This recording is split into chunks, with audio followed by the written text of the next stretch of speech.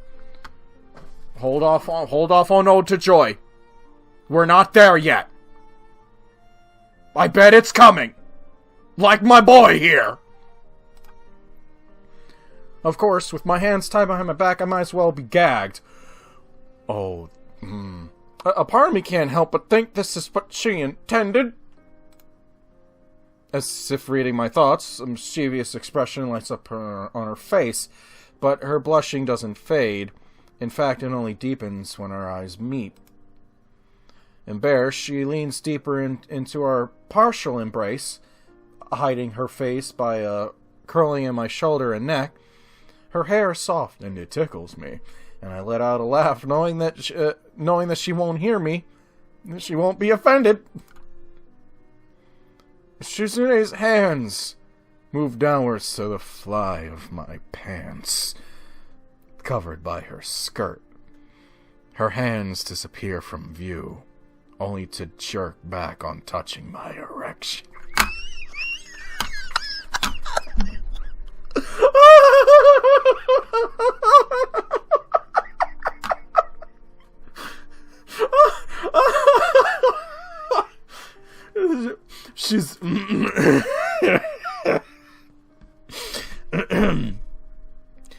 Shizune almost falls off.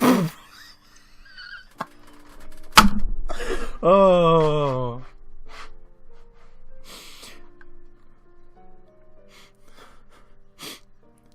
Oh, I accidentally went back. Alright. Her hand disappears from view, only to jerk back, touching my penis. Shizune almost falls off from me from nervousness. It's like she didn't expect my penis to be there.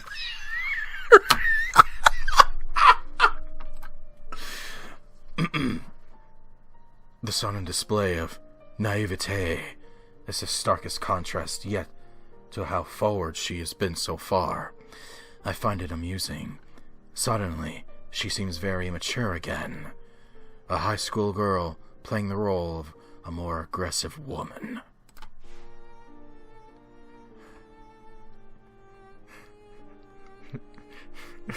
Composure. She poked. Composure. Composure. I'm losing it. I'm fucking losing it. I can do this.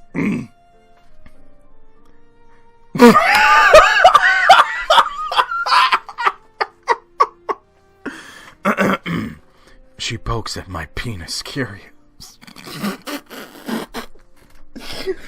She pokes at my penis curiously with her index finger, her face reddening as she runs the rest of her fingers down its underside.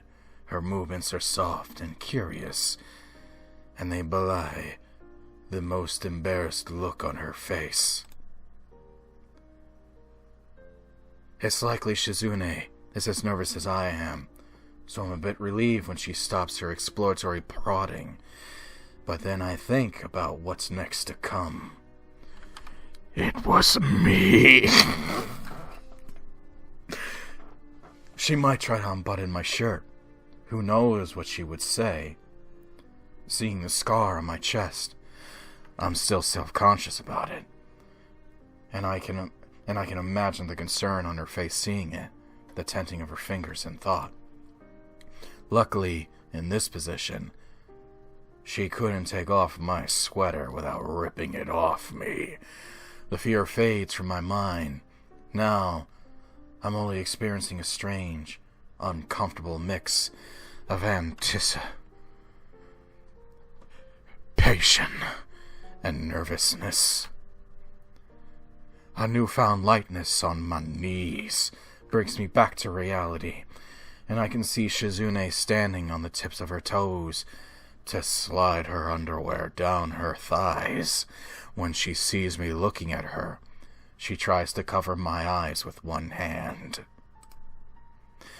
I wonder exactly when it was I started being attracted to her. Not just attracted to her physically, but drawn to her. And I wonder why. She's pretty, but then also very combative. Not just that, but she seems to like being that way. I don't think this is probably the only sex scene I don't think I have to censor. I mean, we know what's happening here. There are her hands. And there's my penis. Maybe I'll have something just slowly poke its head up and then go back down. It's like, no. It's alright. If YouTube asks, it's like the Discovery Channel. The way she's acting now, however, and at other times, doesn't really fit that image. I'm starting to think that maybe her tying my hands might have been for more reasons than just the most obvious. Still, the added aggressiveness that she flashes around as comfortably as a business card is real. I don't know whether or not that kind of attitude could be considered dangerous. If it is, I wonder what kind of person that makes me. It was probably the first week I was here. A week doesn't sound so long when I think about it, but at the time it did. Even though I pretty much thought my days were numbered that week, it still seemed to go by so slowly. Even if she can't hear me, it puts me at ease. I started to realize I didn't have that much to complain about. But there's still... well, never mind. She glances at me, for no other reason than that I'm talking, because she can't understand what I'm saying. Susanna becomes increasingly flustered, but doesn't sign anything in reply, because her mouth is full right now. She's...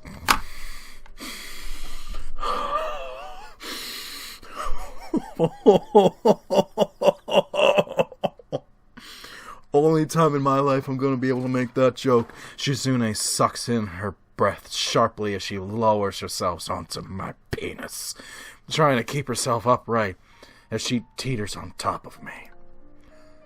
The skirt of her dress covers both of our intimate parts and traps our body heat under it like a tent. Under it, I feel unbearably hot, and Shizune's hand guiding me into her only adds to it. The second that I penetrate her, Shizune winces, then nearly falls on top of me. The sudden sensation is mind-numbing, and I feel waves of pleasure radiate through me from both ends of my body. It feels as if my entire lower body is enveloped in the warmth and wetness of Shizune's body, able to feel her every twitch and shudder as she starts moving.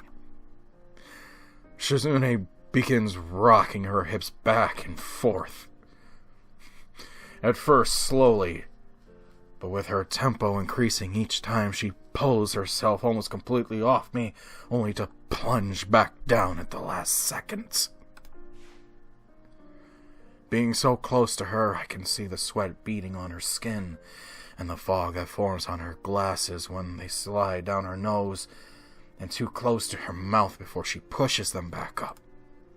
Her fingertips press into my shoulders, holding onto them to steady herself, pushing against them to pull herself off me, and then running down my arms and grasping for my wrists and hands as she pushes herself back down.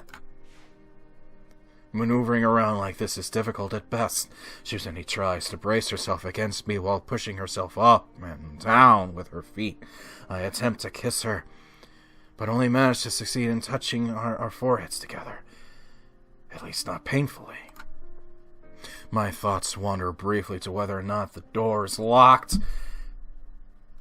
Well, at least Rin's not here, so if it were to open now, I'd probably have a heart attack. Literally. And then there's the question of who the fuck would be opening that door? The sense of danger only... The father is right outside with a fucking sword. The sense of danger only serves to make Shizune's movements more torturous, and I wish she would speed up, but from this position it may not even be possible. I start moving my hips upwards in rhythm with her, trying to drive myself deeper into her. It doesn't matter to me that my movements are shaking the chair we're on, creating a loud knock as the wooden chair raps against the wooden floor. She speaks! She actually speaks! Her first words, and it's...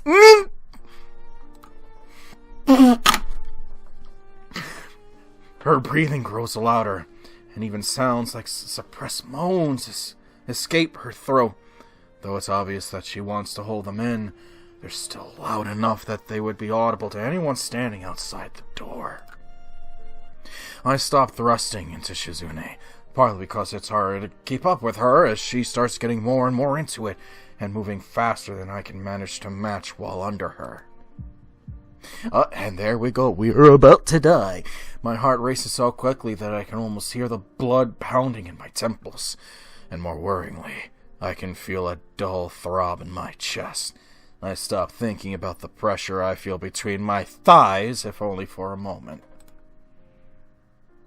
And then coitus. That moment, though, is enough. Combined with the tightness of her squeezing herself around my penis and the sensation of her skin rubbing against mine, I tense up and fire off inside of her. Okay. A fleeting feeling of power and flight. Well, looks like Daddy is gonna be a little bit more than a nickname.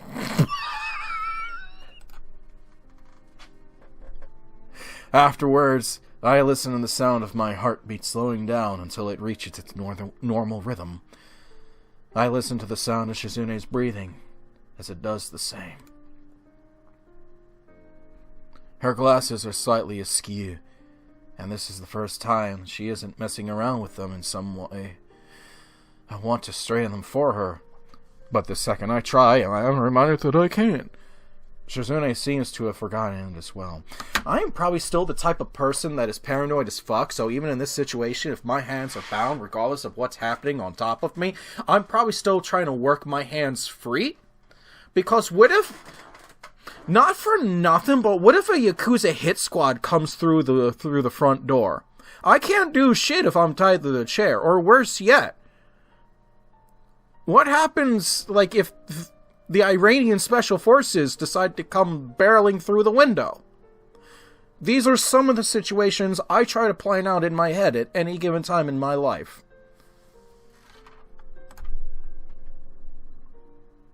Instead of getting up, she presses herself against me in the chair to extend her reach. It's almost as if this was the only position she could think of to untie my hands from, even though I can think of probably at least 62 other ways. That is what I think I feel her. I think as I feel her unbinding my wrists. However, she doesn't get off me.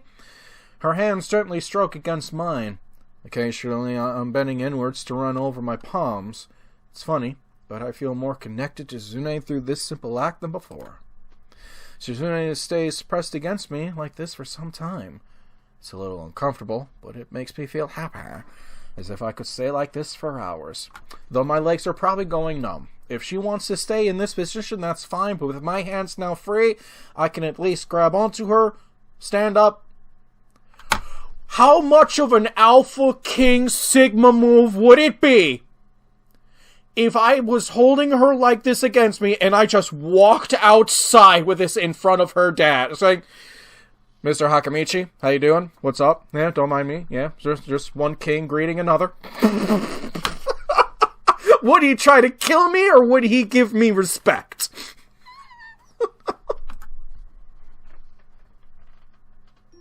Oh, wow. Wow, would you look at the time? I had no idea that much time had gone by. This is like, I was probably going to end this a while ago, but holy hot damn, look how much time there is down there, and there. Slowly turning into mailman. Back, man, we're going to leave it right there. I probably just ruined some people's evenings with that reading. Now, quick. At least don't wash your hands and then go shake your soon-to-be father-in-law's hands.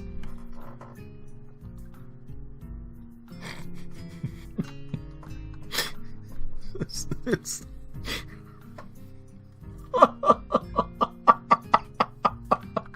I'm gonna go to hell now. I'm probably gonna go leave, take a couple of laps, find something to eat. Then I'm gonna go to hell, I promise you.